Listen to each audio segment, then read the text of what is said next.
So, guys, I want to talk about AEW, and I went to Full Gear and I really enjoyed myself. But there is a lot of people talking about, two issues. Was the show too violent?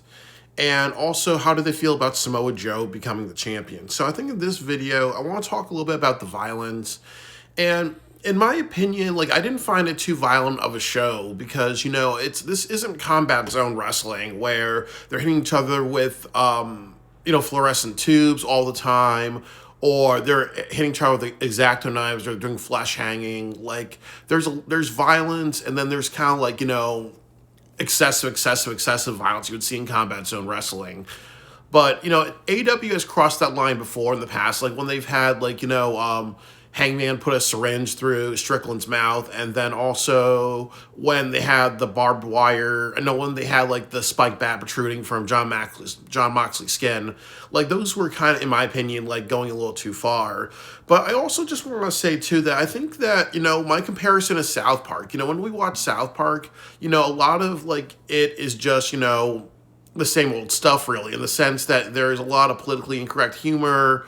There's a lot of profanity. There's a lot of just line crossing content.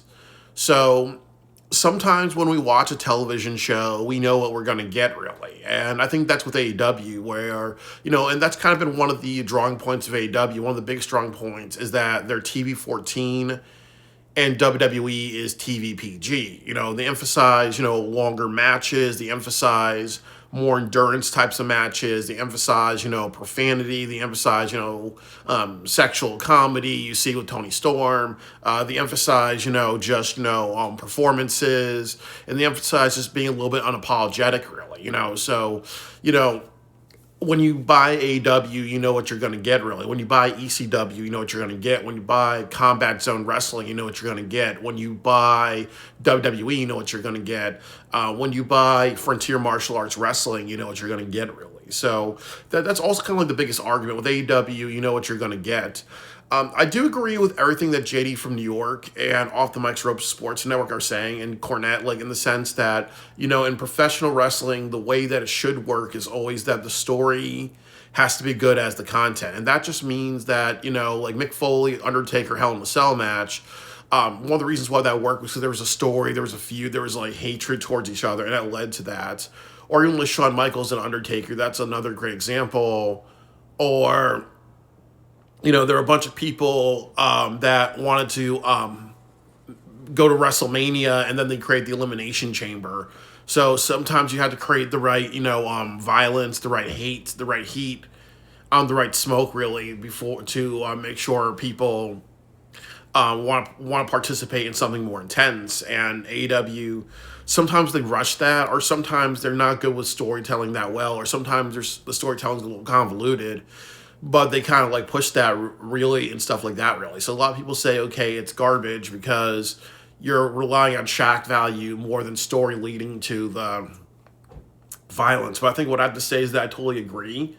That I think that, as I said, the Prudential Center, I think they hold 16,000 to 18,000 people.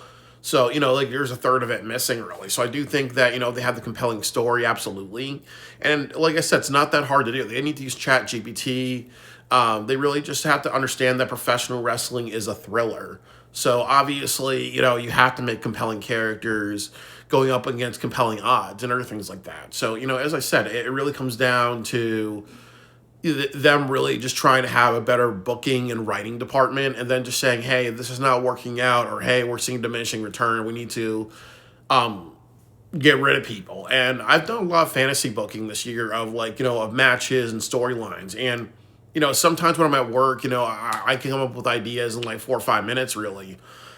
So I think the point of it is to say it's really, really not that hard, and I really think that they need to just keep cycling through people. There needs to be a more competitive writing room, or there needs to be, hey, we have to get to the point of the 1990 Simpsons, in the sense that that writing room was supportive. They had a really high standard, or even WWE, they had a really high standard.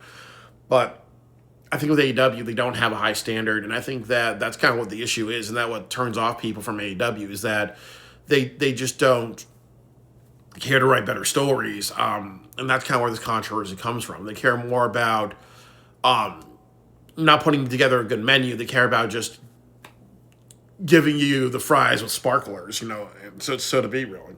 Um, Well, the art part of it is that they are drawing an audience. So sometimes that also is important too. Like TNA wrestling has a bunch of problems and they go forwards and backwards all the time really. But this year has probably been their best year as well. They had their champion at WrestleMania. They've had two shows with over 8,000 people and they had a lot of positive momentum on them really. So sometimes with AEW, you got to say, hey, you know what? I don't think of there's not a lot of professional wrestling shows outside WWE that draws like 6,000 to 10,000 to 20,000 people at their pay-per-views, because full it was Forbidden Door and then also All In. They both drew over 20,000 people, yes. But their other shows have drawn like more, like close to 8,000 or higher, really. On an average, they draw like more than 8,000 people. But if people are buying into the show and if they're doing really good sales, and if they're above water, really, then they have to really say, hey, maybe we shouldn't change the formula. But I also understand too, their television is unwatchable. Like honestly, I feel like I'm being roofied when I watch their television show. Like it has this weird thing where my body just like curls up into a ball and I fall asleep really. So I'm not sure why that happens, but part of it is the show just lacks some entertainment factor. But I also feel that another part of with AEW is that that I think that they need to work harder on their on their television and other stuff like that. Like I always kind of wonder, in my opinion, what are they going to do for like World's End? Like because World's End's a very interesting show, and are they going to have a lot more violent matches, or what stories are we going to get? And then World's End's supposed to be like the end of the year show. What's going to end and what's going to continue? Is this going to be Kyle O'Reilly versus John Moxley? Are they going to have like maybe an exploding barbed wire death match or another like bloody hardcore match? And then that's the official end of the Death Riders. And that would be something that people would want to see. Or are you going to do something like Joe and Hangman and Swerve? Or are you going to do a fatal four-way with them and then MJF? Or, what's going to really happen really? So there's a lot of exciting directions. But you also have to think about, okay, you know what? You have roughly about 4 to 5 weeks before World's End. So what are you gonna do for the next show? So are you gonna are you gonna have violent matches? Are they gonna have like purposes? Are you gonna like overdo it? You have the women's tag team tournament. Like I think that on that Tony Storm and Mina Shirakawa talked about possibly having a very very like doing a Taipei death match or whatever, really. So are you going to see, like, them versus Marina Shafir and Megan Bayne in, like, this hardcore bloody match? And then you got to ask yourself something like, okay, is it really a match where it's just to excite the crowd by having, them just do a bunch of hardcore shit? Or is it going to be, like, a show where you're going to tell yourself, this is just, fuckery for the sake of fuckery. Like, this is supposed to be Combat Zone wrestling once in a while, but with a WCW type of budget, really. So definitely, when I watch like Full Gear, I think like back-to-back hardcore matches, that's definitely not that good. And then also got Blood and Guts last week. I do think there's redundancy. I will agree with that. I will say that I think one of the themes of this is like storytelling, and I think that the storytelling can always make the draw into that violence a lot more better, really. But I think that ultimately it kind of goes down to the argument. If that's one of the draws of AEW, and people are expecting that, and people are paying that for that every show, sometimes you can go better, but it's almost like you can go better, but you're making enough money as it is, or they're not worried about their future direction, really. It's almost like McDonald's. Like, in the end of the day, they can always make a better burger patty. In the end of the day, you see a bunch of hood rats and stupid people go to McDonald's and trash up the place. They can always have better security. They can always have better fries. They can always have stuff that's organic. They can have like the European orange soda that's not the crappy kind that we got. They can always make things so much better at McDonald's, but they're like, nah. Well, people are just getting what they're getting here. So why just go better, really? And that's just kind of what a lot of people's philosophy is in life. That should not be any philosophy. Everywhere you should care about quality and going bigger and better, really. But sometimes you say to yourself, well, people are buying what they're buying. They like what they like, really. So, why change the formula? Why should Quentin Tarantino try to do bigger and better when I feel his films are good, but he can always do bigger and better, really? Sometimes, changing the formula is not the best thing, really. So I do think with AEW, like I said, I do think that, yes, their violence to me is not their violence to me is reasonable in the sense, reasonable in the level of violence. It's like an edgy TV-14.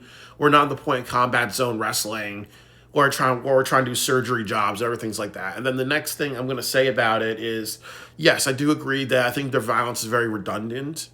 I also do agree that they can always do way better in the storytelling department, and I agree that that's one of the biggest issues. That doesn't mean do less. That means make us more excited, make us more compelled, bring out the best in your wrestlers as talkers. Like Daddy Magic has an excellent voice. Like he and Daniel Garcia, you give them a couple of weeks, they could have an I Quit match at like a World's End, and it could be this compelling emotional thing. Because when Daddy Magic gets upset, he speaks in a compelling emotional way. Can we just try that experiment? There's Kyle O'Reilly versus John Moxley. If you said something like, hey, if Moxley loses, it's the end of the Death Riders, or he has to quit the Death Riders, there'll be so many people that'll be like, yes, that would be the best way to end all this shit, really.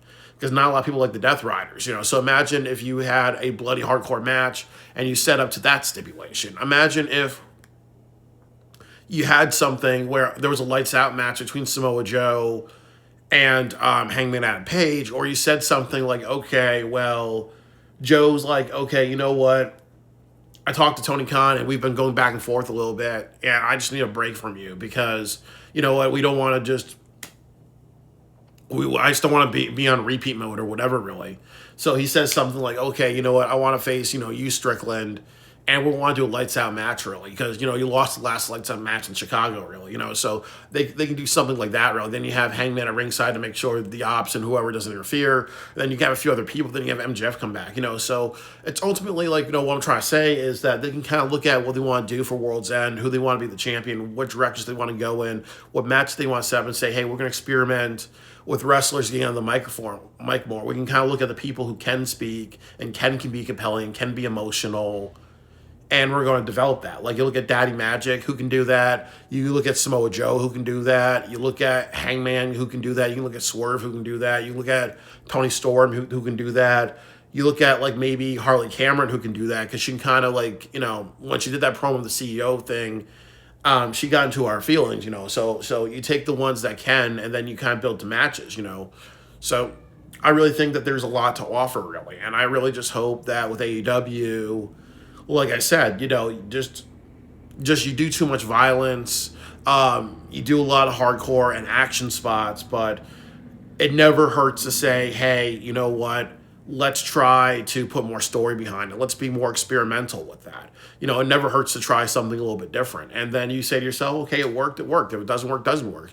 Make Collision compelling. Have Daddy Magic disappear on Collision and build this thing up between him and Daniel Garcia.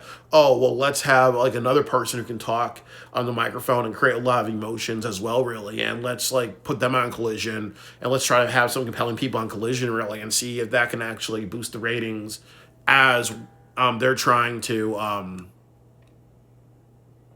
see that can boost the ratings as they are trying to actually just try to make that show bigger and better, really. So I think AEW just has to experiment a lot more, and they also just have to do a lot more stories behind the violence, really. And I think that if that works out, no problem. If that doesn't work out, then they just have to kind of go back to this. It doesn't mean diminish it. It means give it more of a purpose.